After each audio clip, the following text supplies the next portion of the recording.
चांदपुर नाम के एक नगर में शांति प्रसाद नाम का एक साहूकार था। उसके पास नगर के ही नहीं बल्कि दूर दूर के गांव के लोग भी कर्ज लेने के लिए आते थे और वायदे के मुताबिक जब उनके पास पैसा आता तो वो साहूकार को मूल और ब्याज समेत चुका देते थे। ये ठीक था कि साहूकार ब्याज पर पैसा देता था, लेकिन वो था अपने असूलों का पक्का और ईमानदार।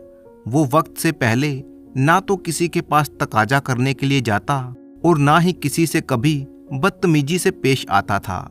इसके साथ ही उसमें दो गुण और भी थे।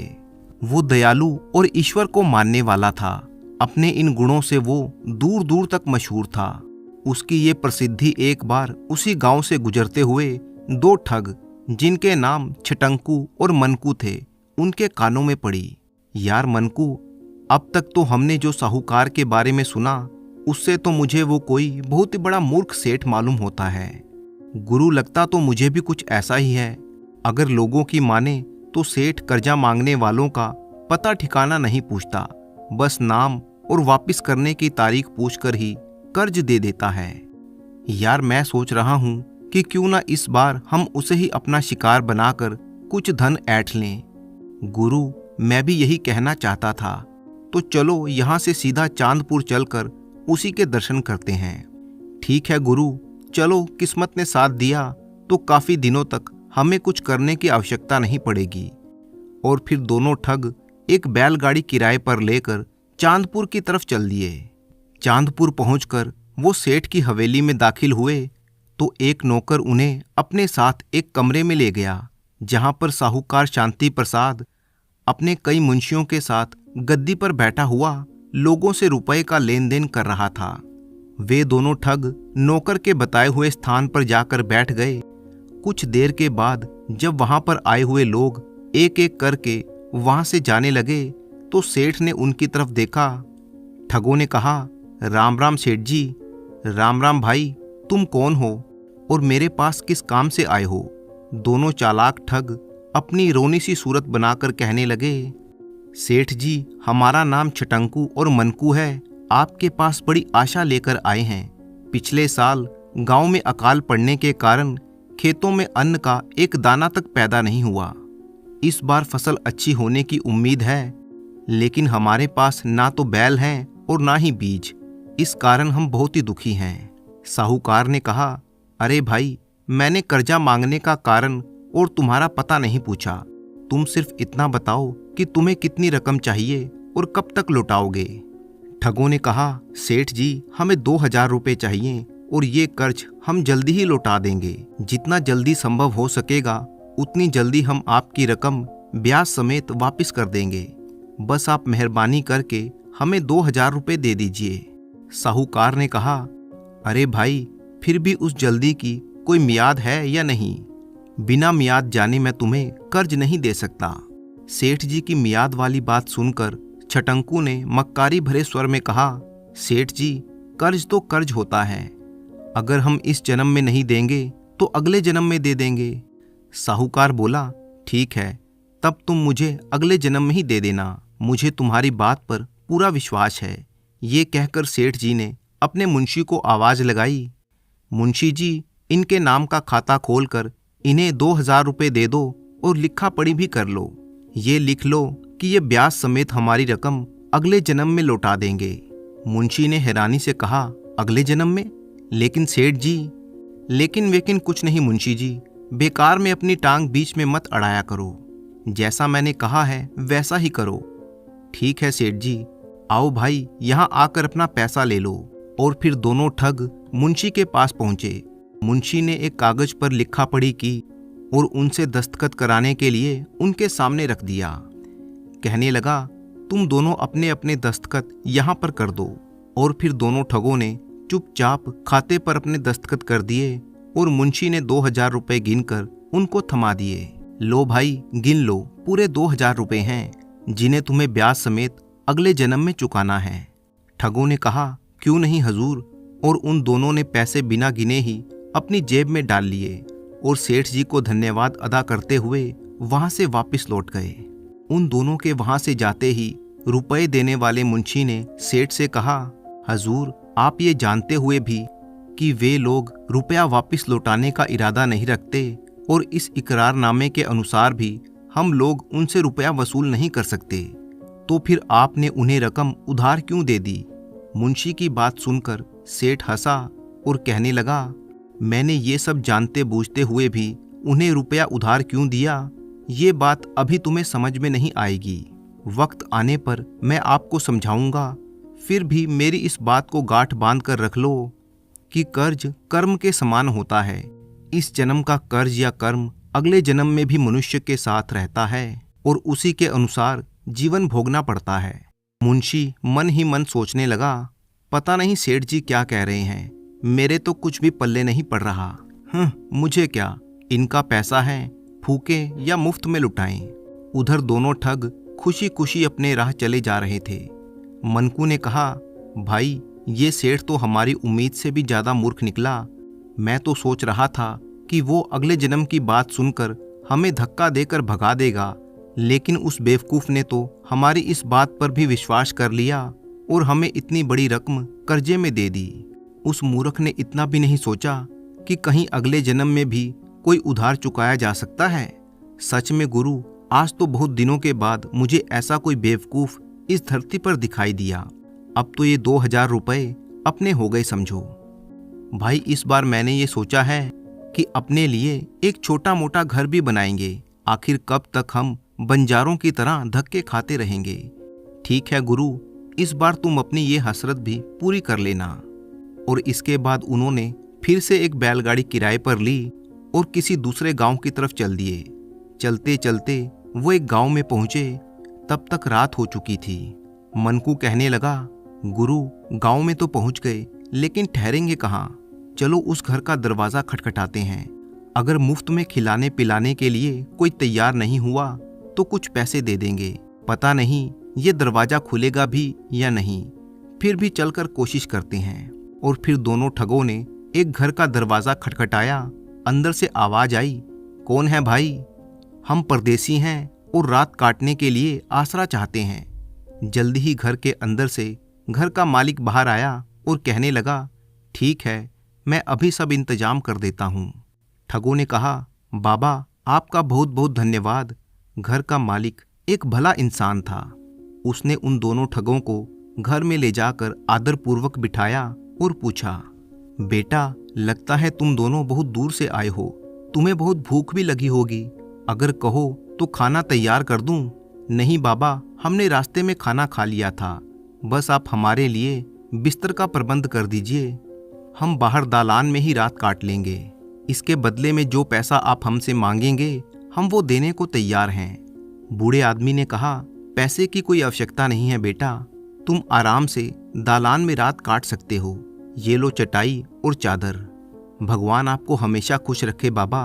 और फिर दोनों ठग घर के बाहर बने हुए दालान में जाकर चटाई बिछा लेते हैं और चादर तान कर उस पर सो गए। अचानक आधी रात के समय एक आवाज सुनकर उसने मनकू को उठाते हुए कहा, मनकू भाई जल्दी से उठो, क्यों मेरी नींद खराब कर रहे हो? सोने दो ना। क्या बात है, तुमने इतनी रात को मुझे क्यों जगाया? अरे भाई आसपास कोई भी नहीं है, लेकिन फिर भी किसी के बात करने की आवाज सुनाई दे रही है। मनकू ने ध्यान से सुना तो वो आवाज उसे भी सुनाई दे रही थी। आवाज आई, कैसे हो भाई? अच्छा हूं, लेकिन आज ठंड बहुत ही ज्यादा है। दोनों ठग बोलने वाले की तलाश में इधर उधर देखने लगे, लेकिन आसपास तो क्या दूर दूर तक उन्हें कोई भी दिखाई ना दिया। हाँ, कुछ दूरी पर बैलों की एक जोड़ी जरूर बंधी हुई थी। जब दोनों ठगों ने उन बैलों की तरफ ध्यान से देखा तो बुरी तरह से चौंक पड़े। गुरु, मैं कोई सपना तो नहीं देख रहा? ये बैल आदमियों की भाषा में बोल रहे हैं। हाँ भाई, मैं भी हैरान हूँ, लेकिन ये बात तो सच है कि वे बैल आपस में बातें कर रहे हैं।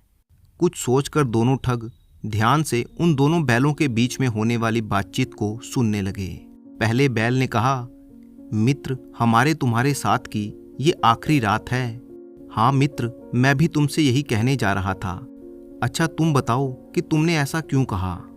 इसलिए कि जो अपना मालिक है उससे पिछले जन्म में मैंने 200 रुपये उधार लिए थे, लेकिन उस जन्म में मैं चुका नहीं पाया था, इसलिए इस जन्म में महीनों तक उसके यहाँ पर हल और गाड़ी में जुत कर मैंने वो कर्ज चुकाया है। कल मेरी मेहनत पूरे 200 रुपए की हो जाएगी और मैं सुबह ही मर जाऊंगा। अच्छा मित्र, अब तुम बताओ कि तुमने बिछुड़ने की बात क्यों की थी?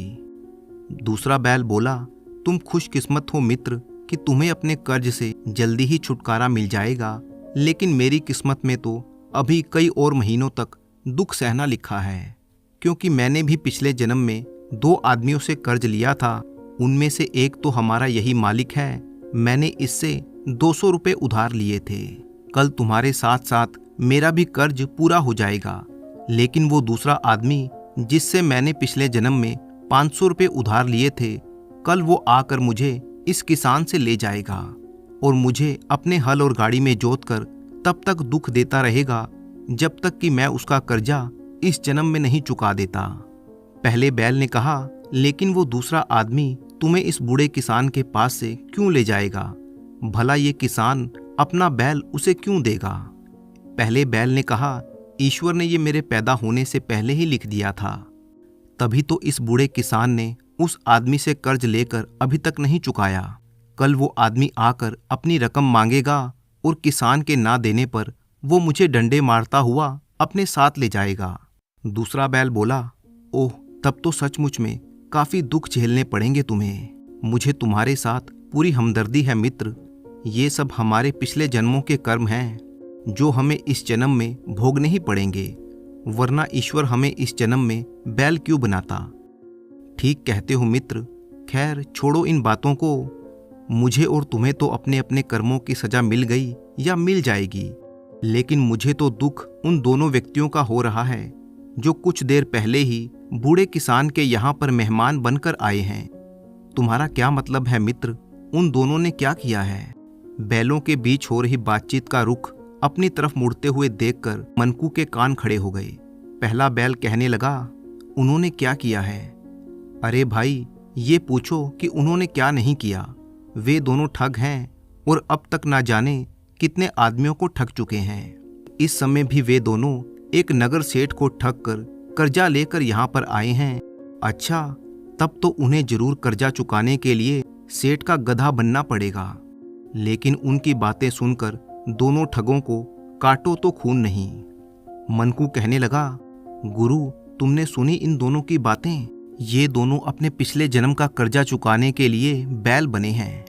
हाँ, और हमें इस जन्म का कर्जा चुकाने के लिए अगले जन्म में गधा बनना पड़ेगा। नहीं नहीं मनकू, अब मैं सेठ का कर्ज अपने सिर पर नहीं रखूंगा। मैं उसके पैसे वापस कर दूंगा और बाकी का सारा जीवन दीन दुखियों की सेवा में गुजार दूंगा, ताकि मेरे सारे पाप इसी जन्म में धुल जाएं। मनकू ने कहा, तो ठीक है गुरु, हम सुबह होते ही चांदपुर जाएंगे और सेठ जी को उनका 1-1 रुपया ब्याज समेत वापस दे देंगे और साथ ही ठगी का ये धंधा छोड़कर मेहनत और ईमानदारी से रोटी कमाएंगे। हे ईश्वर, तेरा लाख लाख शुक्र है जो तूने समय रहते हमारी आंखें खोल दी और हमारा अगला जीवन बर्बाद होने से बचा लिया। उसके बाद वे दोनों ठग अपने भविष्य के बारे में बातें करते करते ना जाने कब सो गए, लेकिन उन्हें सपनों में भी वे दोनों बैल बातें करते हुए दिखाई दे रहे थे। सुबह होने के बावजूद भी वे ना जाने कब तक सोते रहे कि अचानक किसी के रोने पीटने की आवाज सुनकर उनकी नींद खुल गई। आवाज आ रही थी, हाय मैं लुट गया, बर्बाद हो गया, हाय मेरा बैल मर गया। उन दोनों ठगों ने देखा कि घर का मालिक अपने बैल के मर जाने पर विलाप कर रहा था। सारा माजरा समझते ही वे दोनों ठग उदास हो गए। मनकू कहने लगा, गुरु, उन दोनों बैलों की रात की बातचीत आखिर सच हो ही गई और उनमें से एक बैल ने दम तोड़ दिया। हाँ, वो अपने मालिक के पिछले जन्म के कर्ज से मुक्ति पा चुका है, जबकि वो बूढ़ा आदमी अभी भी विलाप कर रहा था, हाय मैं बर्बाद हो गया। अभी वे दोनों ठग किसान को दिलासा देने की सोच ही रहे थे कि तभी वहां पर एक हट्टा कट्टा आदमी डंडा हाथ में लिए हुए आ धमका और बूढ़े आदमी से कहने लगा, अरे ओ बूढ़े, आज तूने मेरा कर्ज ब्याज समेत लौटाने का वादा किया था। देख मैं आ गया हूँ, मेरा पैसा मुझे दे। ब्याज समेत पूरे 500 रुपये बनते हैं। बूढ़ा किसान कहने लगा, मुझ गरीब पर तरस खाओ रघु बेटा, और मुझे कुछ दिनों की मोहलत दे दो, मैं तुम्हारी पाई पाई चुका दूंगा। बकवास बंद कर बुढ़े, अगर तूने इसी समय मेरे पैसे नहीं दिए तो मैं तेरा एक बैल लेकर चला जाऊंगा। नहीं नहीं, मुझ पर दया करो, देखो पहले ही मेरा एक बैल मर गया है। उस आदमी ने कहा, तुम मरो या तुम्हारा बैल मरे, मुझे इससे कोई मतलब नहीं है, मुझे तो केवल अपने पैसे चाहिए, वरना उसके बदले में मैं तुम्हारा बैल ले जाऊंगा। अब देर ना लगाओ, जल्दी से मुझे पैसे दो। बूढ़ा आदमी कहने लगा, मैं तुम्हारे पैर पड़ता हूँ बेटा, मुझे कुछ दिनों की मोहलत और दे दो, मैं तुम्हारा ये एहसान जीवन भर नहीं भूलूंगा। अरे दूर हो बुढ़े, तुमसे पैर छुआते छुआते तो मेरे पैर ही दुखने लगे हैं। उसके बाद रघु ने दूसरे बैल को खोला और उसे डंडे मारता हुआ अपने साथ ले गया। बूढ़ा किसान रोता चिल्लाता रह गया। बूढ़े किसान की हालत पर रघु को कोई दया नहीं आई और देखते ही देखते रघु बैल को लेकर उसकी नजरों से ओझल हो गया। बेचारा किसान वहीं पर बेहोश होकर गिर गया।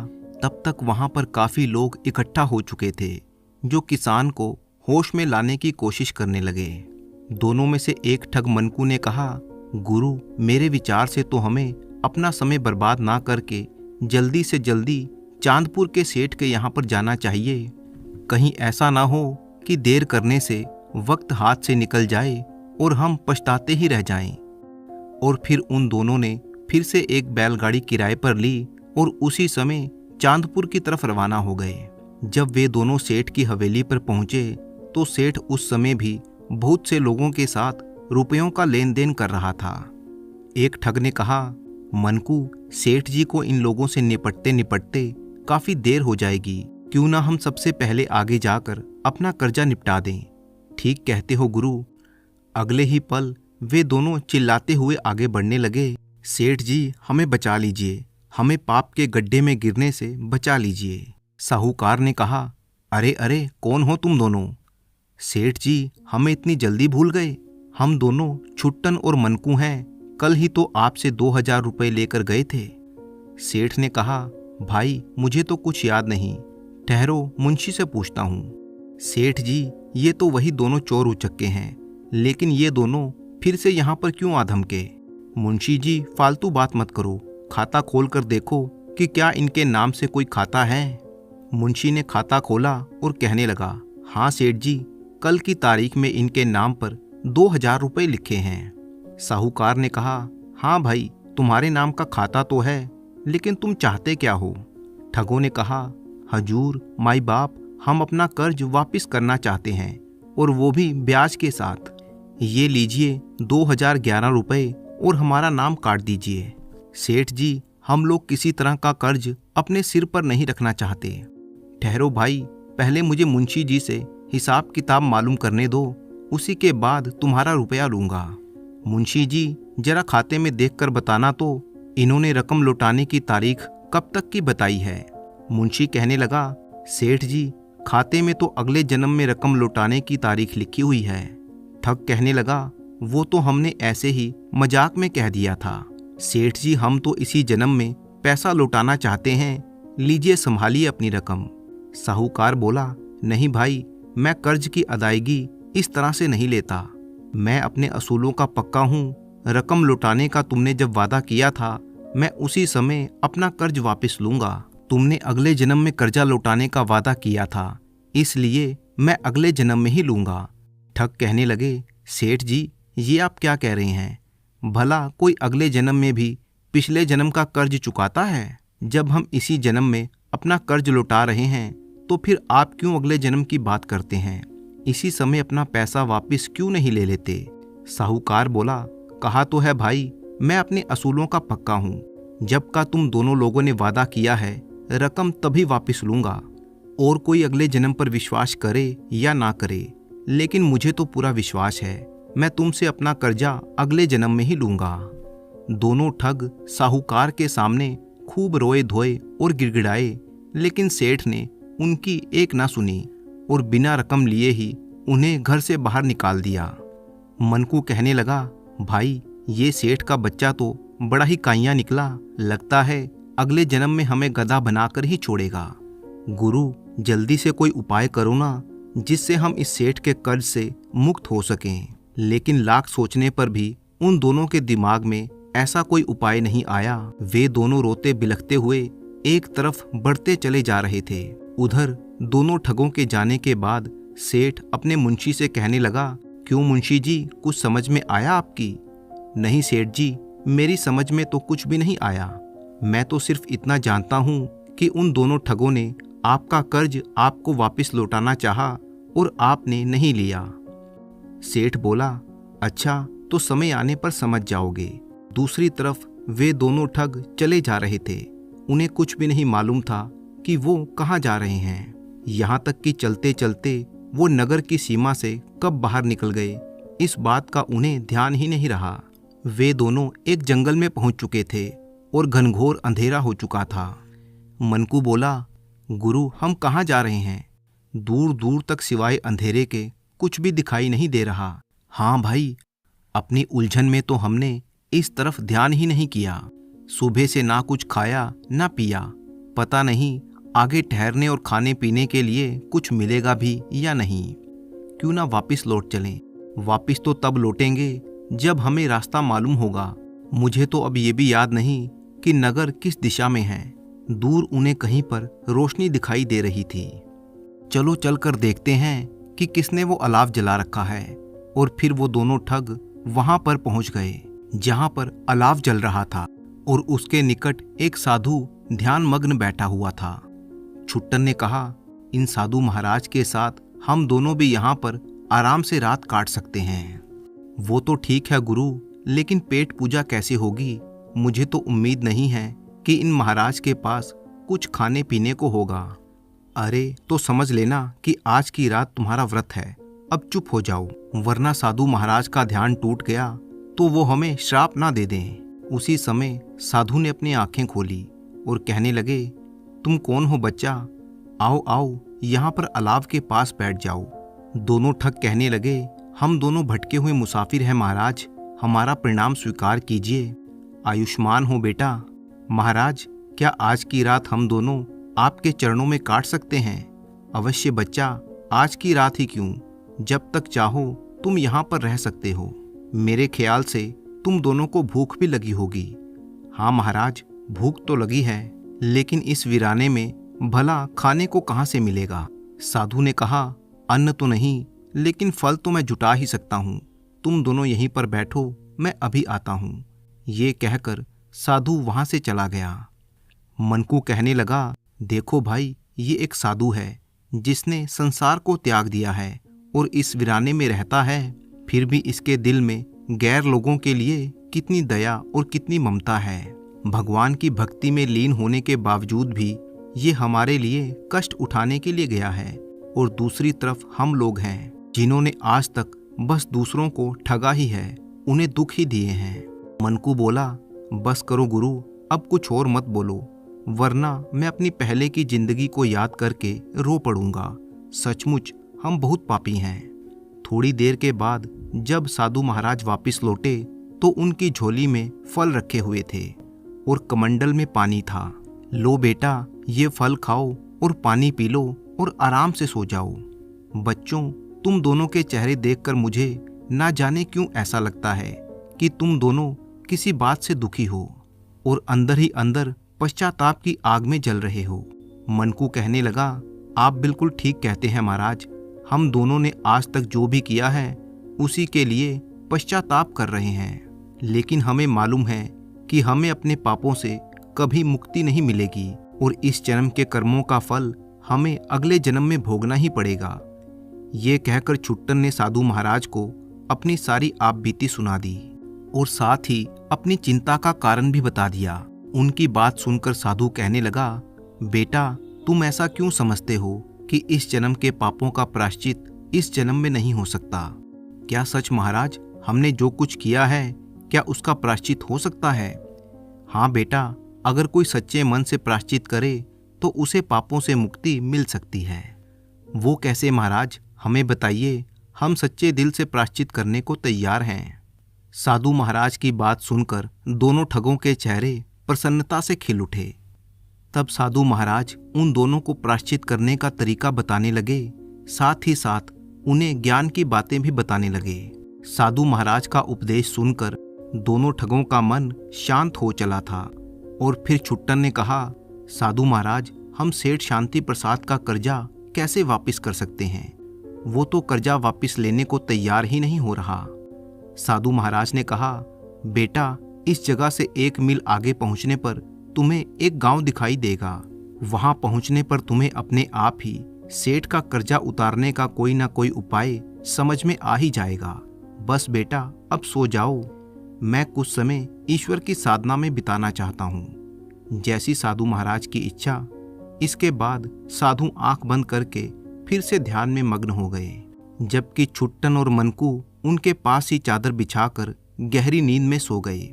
जब सुबह हुई तो दोनों ठगों ने साधु महाराज को आसपास कहीं भी नहीं पाया। वे दोनों हैरान थे कि साधु महाराज इतनी सुबह सुबह कहाँ चले गए। छुट्टन ने कहा, भाई, वे महात्मा जी जरूर कोई पहुंचे हुए महात्मा थे जो हमें सच्चाई का मार्ग दिखाकर अपने रास्ते चले गए। अब उनके कहे अनुसार हमें आगे बढ़ना चाहिए। वे दोनों आगे बढ़ने लगे और 1 मील का सफर तय करने के बाद एक छोटे से गांव में पहुंचे। उस गांव में ना कुएं थे, ना तालाब, और ना ही उस गांव में कोई नदी थी। पानी के लिए वहां पर त्राही त्राही मची हुई थी। पानी की आवश्यकता को पूरा करने के लिए गांव वालों को 5-5 कोस दूर जाना पड़ता था। वहां के हालात देखकर छुट्टन के दिमाग में साधु की बात आई कि इसी गांव में उन्हें कोई ऐसा उपाय आएगा जिससे वो सेठ का कर्जा उतार सकें। तभी उसके दिमाग में एक विचार कौंधा। अगले पल वो चीख उठा और कहने लगा, अरे मनकू, सेठ का कर्जा उतारने के लिए मेरे दिमाग में एक उपाय आ गया है। अरे गुरु, तो जल्दी बताओ ना। और फिर छुट्टन मनकू के कान में कुछ फुसफुसाने लगा, जिसे सुनकर मनकू का चेहरा भी खुशी से खिल गया। और फिर वे दोनों उसी समय कहीं से एक कुदाल लेकर आ गए और एक जगह पर उन्होंने खुदाई करना शुरू कर दी। वे दिन रात जमीन खोदते रहे और ठीक 1 महीने के बाद वहां पर गहरा कुआं खोदने में सफल हो गए और उसमें पानी भी निकल आया।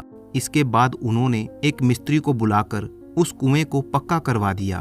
उस कुएं पर 2000 रुपये खर्च हो चुके थे। इसके अलावा भी जो 100-200 रुपये उनके जेब में थे वो भी खर्च हो चुके थे। कुआं तैयार हो जाने के बाद छुट्टन ने मनकू से कहा, चल भाई मनकू, डंडा संभाल कर खड़े हो जाओ। गांव वालों को जैसे ही इस कुएं के बारे में पता चलेगा वे पानी लेने के लिए दौड़े दौड़े आएंगे। मनकू ने कहा, चिंता मत करो गुरु, पानी लेने के लिए अगर भगवान भी आ जाएं तो इस कुएं से पानी नहीं ले सकेंगे। और फिर वे दोनों मोटे मोटे डंडे संभालकर कुएं की चौकीदारी करने लगे। जब गांव के लोगों को उस कुएं के बारे में पता चला तो गांव वाले बर्तन आदि लेकर कुएं की तरफ दौड़े। वहां पर पहुंचे तो मनकू ने कहा, ठहरो तुम सब, इस कुएं से दूर रहो, हम किसी को इस कुएं से पानी भरने नहीं देंगे। एक आदमी ने कहा, ऐसा अन्याय मत करो भाई, तुम लोग जानते हो कि गांव में पानी की कितनी किल्लत है। तुमने वास्तव में इस कुएं को बनाकर गांव वालों पर बड़ा ही उपकार किया है। छुट्टन ने कहा, वो सब तो ठीक है, लेकिन ये कुआं हमारा नहीं है, बल्कि चांदपुर के सेठ शांति प्रसाद जी का है। हम उनकी अनुमति के बगैर किसी को इस कुएं से पानी नहीं भरने देंगे। हाँ, अगर तुम लोगों को पानी चाहिए तो जाकर पहले सेठ जी से बात करो और उनकी आज्ञा लेकर आओ। पूरे गांव वालों ने उनसे बहुत ही विनती की, लेकिन दोनों ठग किसी भी कीमत पर पानी देने को तैयार नहीं हुए। इसलिए हार कर पूरा गांव चांदपुर की तरफ रवाना हो गया। वे सेठ शांति प्रसाद के घर पहुंचे और दुहाई देने लगे, दुहाई हो सेठ जी, दुहाई हो, हम पर दया कीजिए। सेठ ने कहा, भाइयों, आप लोग मुझसे कैसी दुहाई मांग रहे हैं? मैंने क्या बिगाड़ा है तुम लोगों का? तब गांव के लोगों ने उन्हें सारी बात बताई और बोले, सेठ जी, अब आप ही हमें अपने कुएं से पानी लेने की आज्ञा दे दीजिए, हमारे सारे दुख दूर हो जाएंगे। हाँ सेठ जी, कृपया करके आप हमें कुएं से पानी भरने की आज्ञा दीजिए, आपका ये एहसान जीवन भर नहीं भूलेंगे। सेठ ने कहा, देखो भाई, तुम सबको कोई गलतफहमी हो गई है। मैंने आप लोगों के गांव में कोई कुआं नहीं बनवाया। जरूर उन दोनों आदमियों ने आपको झूठ बोलकर आपका मूर्ख बनाया है। आप लोगों को जो भी प्रार्थना करनी है वो उन 2 आदमियों से ही जाकर कीजिए। गांव वाले बोले, नहीं नहीं, ऐसा मत कहिए सेठ जी, हम लोग बड़ी उम्मीद लेकर आपके पास आए हैं, हमें इस तरह ना ठुकराइए, हम पर दया कीजिए, आप कहेंगे तो हम पानी की कीमत देने को भी तैयार हैं। सेठ बोला, लेकिन भाई, जब मैंने कुआं बनवाया ही नहीं तो मैं किस तरह से आप लोगों को पानी भरने की आज्ञा दे दूं? क्या वो मेरे कहने से तुम लोगों को पानी भरने देंगे? हाँ हाँ, जरूर भरने देंगे सेठ जी, हमें विश्वास है, आप बस हमारे साथ चलकर उन दोनों आदमियों से कह दीजिए। मुंशी कहने लगा, मुझे तो इसमें कोई गहरी साजिश लगती है, क्यों ना वहां पर चलकर असलियत का पता किया जाए। सेठ ने कहा, ठीक है, चलो भाइयों, मैं तुम्हारे साथ चलता हूँ, और फिर सारी हकीकत आप लोगों के सामने आ जाएगी। सेठ और उनका मुंशी सारे गांव वालों के साथ उनके गांव जा पहुंचे। दूर से ही सेठ जी ने छुट्टन और मनकू को कुएं के पास हाथों में डंडे लिए हुए देख लिया। मुंशी कहने लगा, सेठ जी, ये तो वही दोनों ठग मालूम पड़ते हैं जिन्होंने आपसे 2000 रुपये कर्ज लिए थे और रकम अगले जन्म में वापस करने का वादा किया था। सेठ ने कहा, हाँ, मैं भी पहचान रहा हूँ, लेकिन इन कमबख्तों ने यहाँ पर आकर ये क्या चक्कर फैलाया हुआ है। जब छुट्टन और मनकू की नज़र गांव वालों के साथ आते हुए सेठ और उसके मुंशी पर पड़ी तो वे दोनों खुशी से उछल पड़े। मनकू कहने लगा, गुरु, सेठ जी आ रहे हैं, लगता है अब हमें हमारे कर्ज से मुक्ति मिल जाएगी। कुएं के पास पहुंचकर सेठ कहने लगा, क्यों भाई, तुमने यहाँ पर क्या चक्कर चलाया हुआ है? इस कुएं को तुम गांव वालों को मेरा कुआं क्यों बता रहे हो? दोनों ठग कहने लगे, हमने कोई चक्कर नहीं चलाया सेठ जी, ये कुआं आपका ही है, इसीलिए हमने गांव वालों को बिना आपकी आज्ञा के यहाँ से पानी भरने से मना कर दिया था। अगर आप आज्ञा देंगे तो हम इन्हें पानी भरने देंगे, हमें इसमें कोई आपत्ति नहीं होगी। सेठ बोला, ये क्या बकवास है, जब कुआं मैंने बनवाया ही नहीं तो इसमें मेरी आज्ञा की क्या आवश्यकता है? छुट्टन बोला, सेठ जी, ये ठीक है कि ये कुआं आपने नहीं बनवाया, लेकिन इसमें रुपए तो आपके ही लगे हैं ना। सेठ बोला, मेरे रुपए? वो भला कैसे? छुट्टन बोला, सुनिए, मैं बताता हूँ। आपने 1 महीना पहले हमें 2000 रुपये कर्ज दिए थे, उसी से हमने ये कुआं बनवाया है। अब यदि आप कह दें कि ये कुआं आपका है तो हमारा कर्ज चुकता हो जाएगा और गांव वालों की पानी की किल्लत भी दूर हो जाएगी, नहीं तो हम इस कुएं में से किसी भी हालत में किसी को पानी नहीं भरने देंगे। सेठ बोला, मैंने जो तुम्हें कर्ज दिया था वो वादे के मुताबिक तुम्हें अगले जन्म में देना है और मैं अगले जन्म में ही लूंगा। मनकू ने कहा, तब तो ठीक है सेठ जी, हम भी इस कुएं में से किसी को पानी नहीं लेने देंगे, चाहे ये गांव वाले हमारे सामने तड़प तड़प कर ही क्यों ना मर जाएं। छुट्टन बोला, हाँ सेठ जी, अच्छी तरह से सोच लीजिए, अगर ये गांव वाले पानी के बिना मर गए तो इसका पाप आपके सिर पर ही होगा, और यदि आप इस कुएं को अपना कहकर इन्हें पानी लेने देंगे तो इसका पुण्य आपको ही मिलेगा और साथ ही साथ ये गांव वाले आपको दुआएं भी देंगे। छुट्टन और मनकू की बात सुनकर सारे गांव वाले सेठ जी के सामने गिड़गिड़ाने लगे और कहने लगे, हाँ कह दीजिए ना सेठ जी, हाँ कह दीजिए। सेठ शांति प्रसाद उलझन में पड़ गया। कुछ देर तक सोचने के बाद उसने एक गहरी सांस ली और कहा, ठीक है भाई, तुम दोनों चालाक इंसान जीते और मैं हारा। आज से इस कुएं को मैं अपना मानता हूँ और तुम्हें अपने कर्ज से मुक्त करता हूँ। गांव वालों, जाओ जाकर पानी भर लो। मनकू और छुट्टन ने कहा, आओ गांव वालों, सब आकर पानी भर लो। और सभी गांव वाले सेठ की जय जयकार करने लगे और अपने घरों से बर्तन लाकर वे पानी भरने लगे। इसके बाद सेठ छुट्टन और मनकू से कहने लगा, अरे भाई, ये सब तो ठीक है, लेकिन जिस चालाकी से तुम दोनों ने मेरे असूलों को तोड़कर मेरा कर्जा लुटाया, उसके लिए मैं तुम्हारे दिमाग की दाद देता हूँ। लेकिन मुझे आश्चर्य है कि तुम दोनों अचानक कर्जा लुटाने के लिए इतने ज़्यादा उतावले क्यों हो रहे थे, जबकि पहले तो तुम दोनों ने मुझे अगले जन्म में कर्जा लुटाने का वादा किया था और मुझे ठगने के लिए आए थे। छुट्टन कहने लगा, ये ठीक है सेठ जी कि हम लोग आपको मूर्ख समझकर आपको लूटने के लिए आए थे और हमारी नज़र में हमने आपको लूट भी लिया था, लेकिन जब आपके यहाँ से लौटकर हम एक गांव में पहुँचे और फिर छुट्टन ने रामगढ़ गांव में उस रात को बैलों के मुंह से सुनी हुई सारी बातें सेठ जी को बता दी और साथ ही साथ ये भी बता दिया एक साधु महाराज के मार्गदर्शन से वे इस गांव तक पहुंचे। और फिर अंत में छुट्टन ने कहा, सेठ जी, हमारी आंखें खुल चुकी हैं और हमने फैसला कर लिया है कि भविष्य में हम कोई बुरा काम नहीं करेंगे और मेहनत मजदूरी करके ईमानदारी से अपना पेट भरेंगे।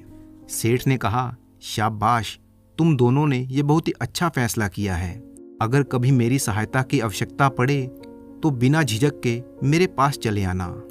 इसके बाद सेठ ने अपने मुंशी से कहा, क्यों मुंशी जी, छुट्टन और मनकू की कहानी सुनकर अब आपकी समझ में कुछ आया? मुंशी बोला, आ गया सेठ जी, सब कुछ समझ में आ गया। इंसान जो कुछ भी इस जन्म में अच्छा या बुरा करता है उसका फल इस जन्म में नहीं तो अगले जन्म में जरूर भुगतना पड़ता है। सेठ ने कहा, हाँ, तुम बिल्कुल ठीक समझे, चलो अब वापस चलें। उसके बाद सेठ और मुंशी वहां से लौट गए। उस दिन के बाद से छुट्टन और मनकू ने भी सारे बुरे धंधे छोड़ दिए और मेहनत और ईमानदारी से अपना जीवन जीने लगे। तो दोस्तों, मुझे पूरी उम्मीद है कि आपको ये कहानी बहुत ही पसंद आई होगी। इसी तरह की दिलचस्प कहानियाँ देखने के लिए आप चैनल को सब्सक्राइब कर लीजिए। वीडियो अच्छी लगी तो इसे लाइक कीजिए और साथ ही अपने अच्छे कमेंट करना बिल्कुल मत भूलिएगा। अपने कमेंट के साथ अपना नाम और अपने शहर का नाम भी लिखें। तो मिलते हैं आपसे किसी अगली कहानी में। तब तक के लिए अपने दोस्त राणा मंजीत सिंह को अनुमति दीजिए।